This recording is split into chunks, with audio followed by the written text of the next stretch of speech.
पेड़ पर उल्टे लटके बेताल को एक बार फिर अपन कंधे पर उठाकर राजा विक्रमादित्य ने श्मशान की ओर चलना शुरू किया तो बेताल ने एक नई कहानी शुरू कर दी। बेताल बोला, एक बार की बात है, बनारस में हरिस्वामी नाम का एक ब्राह्मण रहता था।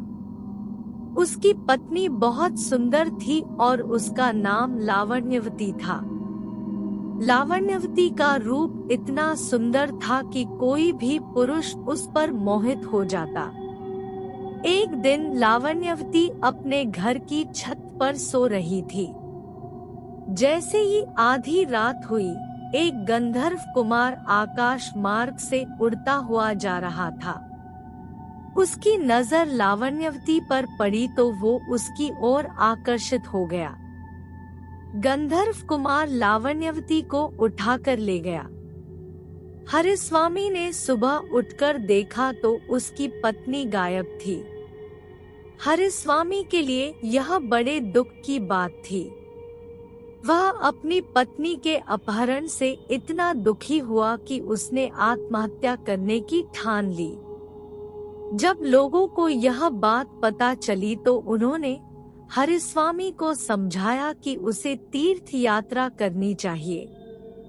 तीर्थ यात्रा से सारे पाप कट जाएंगे और तुम्हारी पत्नी तुम्हें वापस मिल जाएगी। हरिस्वामी के पास और कोई विकल्प न था, इसलिए वो तीर्थ यात्रा के लिए घर से निकल पड़ा। हरिस्वामी जब एक गांव से गुजर रहा था तो उसे भूख लगी। वह एक ब्राह्मण के घर पहुंचा। ब्राह्मण की पत्नी ने हरिस्वामी को खीर खाने को दी। हरिस्वामी उस खीर को लेकर एक तालाब के किनारे पहुंचा ताकि वो मुंह हाथ धोकर खीर खा सके और प्यास लगने पर उसे पानी भी मिल जाए। खीर का कटोरा एक पेड़ के नीचे रखकर हरिस्वामी हाथ पैर धोने लगा। तभी उस पेड़ पर एक बाज आकर बैठ गया। बाज के मुंह में सांप था और वो उसे खा रहा था। सांप का जहर हरिस्वामी की खीर में टपक गया। भूखा हरिस्वामी जल्दी जल्दी उस खीर को खा गया। उसे ये पता ही नहीं चला कि खीर में जहर है। जहर हरिस्वामी के शरीर में फैल गया और वो तड़पने लगा। हरिस्वामी दौड़कर ब्राह्मण की पत्नी के पास आकर कहने लगा कि तूने मुझे जहर क्यों दिया, और इतना कहकर वो मर गया। ब्राह्मण ने जब यह देखा तो उसने अपनी पत्नी की एक बात भी नहीं सुनी और उस पर ब्राह्मण हत्या का दोष लगाकर अपने घर से निकाल दिया।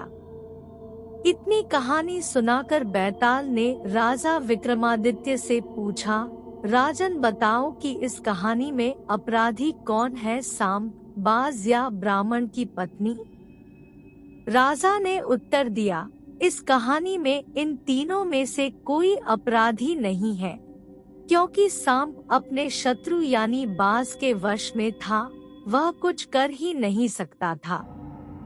बाज ने जानबूझकर खीर में जहर नहीं मिलाया, बल्कि वो तो शांतिपूर्वक अपना खाना खा रहा था। ब्राह्मण की पत्नी ने अतिथि का सत्कार किया था, उसे भोजन दिया था।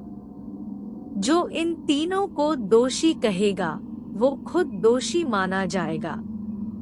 इस कहानी में अगर कोई अपराधी है तो वो है ब्राह्मण, जिसने बिना विचार करे और सच्चाई को जाने बिना अपनी निर्दोष पत्नी को बेघर कर दिया। बेताल बोला, राजन आपने इस बार भी बिल्कुल सही जवाब दिया है।